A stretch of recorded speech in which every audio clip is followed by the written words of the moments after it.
Hello, this is Peleus, and welcome to day 2 out of 30 of being vulnerable every day until graduation. Okay, today I want to talk about how being nonchalant is slowly ruining my life.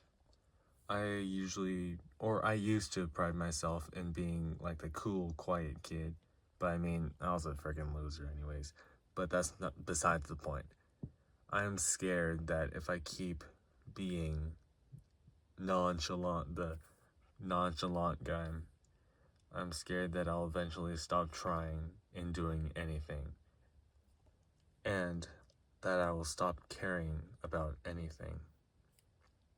Now, this is an issue I've only recently come to terms with, and it's something that's really been changing how I see myself within the terms of the greater scope of my life and the world around me.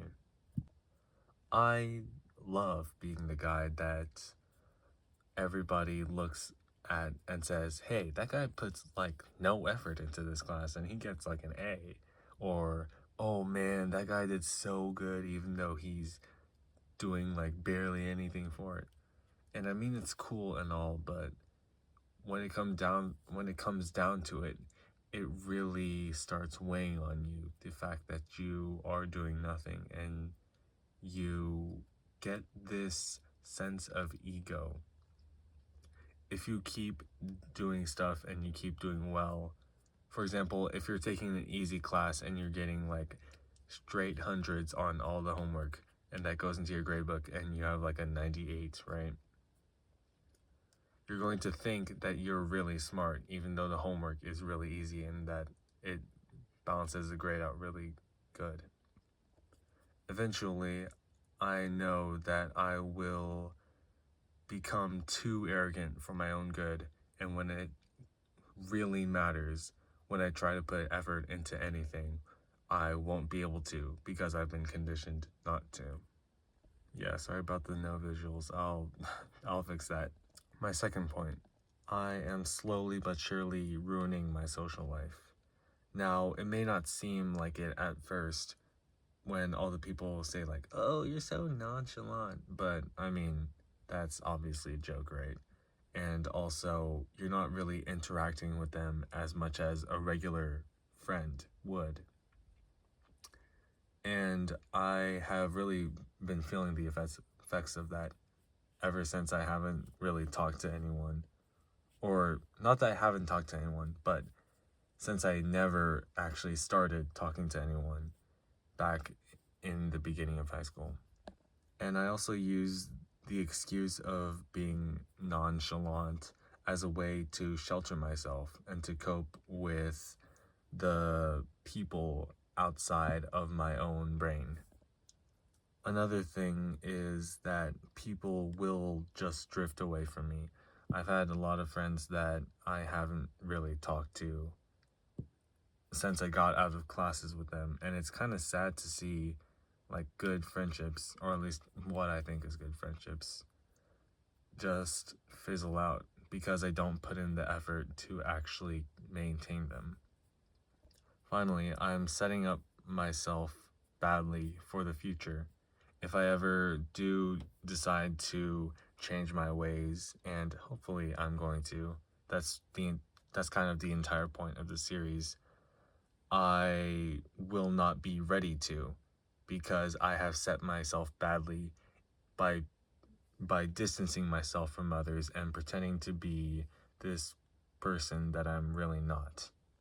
I like talking about things that I like, and love I have passions and joys and emotions, and I can't show that if I'm trying to be the nonchalant guy in the friend group. But I think a reason I tend to want to distance myself from others is because I'm afraid of showing too much emotion. I have seen people that used to be my friends that I have now distanced myself with, which I regret. But people that I used to be friends with that showed real passion for what they liked and were attacked for it. For example, for example, there's a guy in my school who was bashed for dancing and posting it on his social media accounts to promote his Stuco campaign. And I mean, it's cringy. Um, it's cringy, but I mean that's okay. Like, we're kids. Can we not handle a bit of cringe? But the thing is, I am, or was, and still am, scared of being attacked for that. I don't want to be attacked for who I am and the emotions that I show to other people. There's this gay piano player that I am distancing myself with, but I will hopefully try and make a better connection with. I mean, because he's a human being, right? But there's this, he is being bashed for being too, I don't know, too weird. He's like really into music, and it's like he seems like really self-absorbed, and he is, but I mean, by showing my true colors, I'm afraid that people will judge me only for those things. And that bottom space, I was gonna have two things, but I couldn't really think of a fourth thing. So the final thing is that there's this couple in my band program at school, and they're they really show a lot of PDA, but I mean, they're being themselves, right? It's kind of gross how much PDA they show, but if I'm going to be bashed for showing too much of my true self, then what's the point in showing any of my true self, right?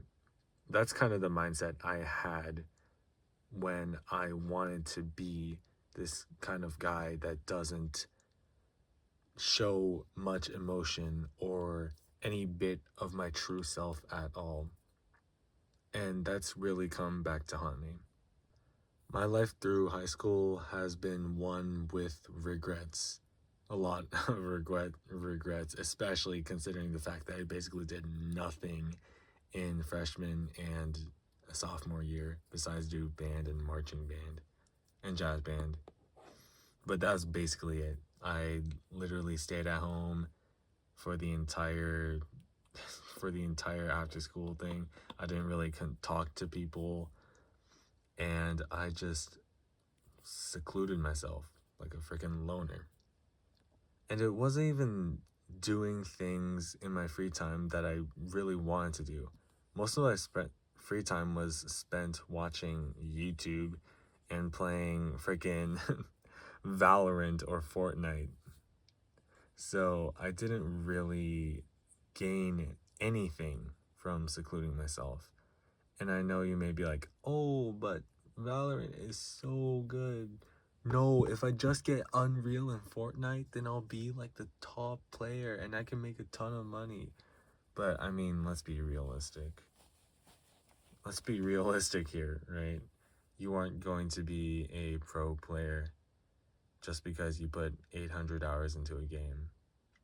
A lot of us aren't going to be. Like, I played Valorant for 300 hours when I first started, and I couldn't escape iron. That's how bad I was. And I quit because it stopped being a good usage of my time, or I realized that it stopped being a good usage of my time. And it's sort of the same principle with being or not a loser, but being nonchalant. Hiding your true feelings isn't cool or even worth your time. It ruins your social life and sets you up badly for the future.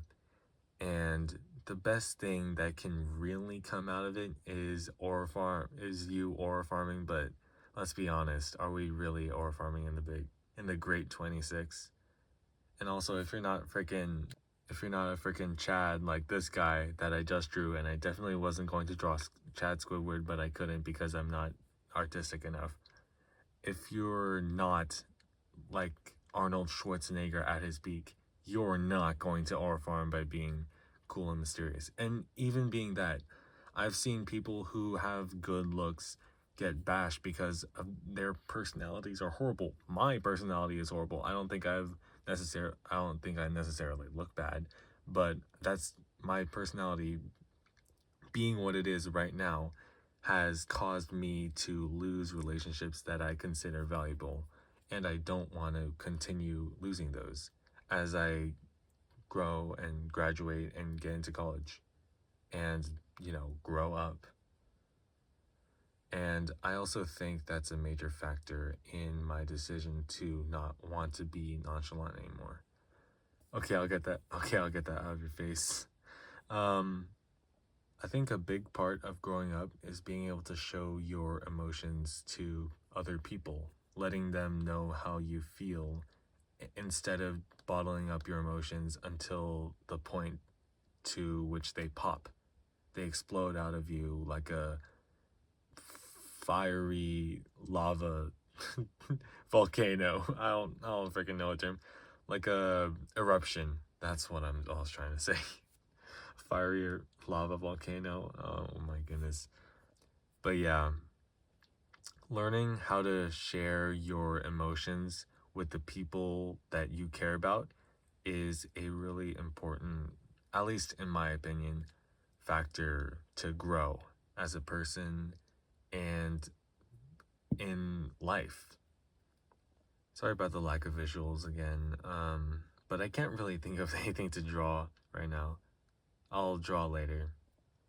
And by later, I mean right now. In conclusion, I want to care about things, and I want to show people that, and also that I care about them.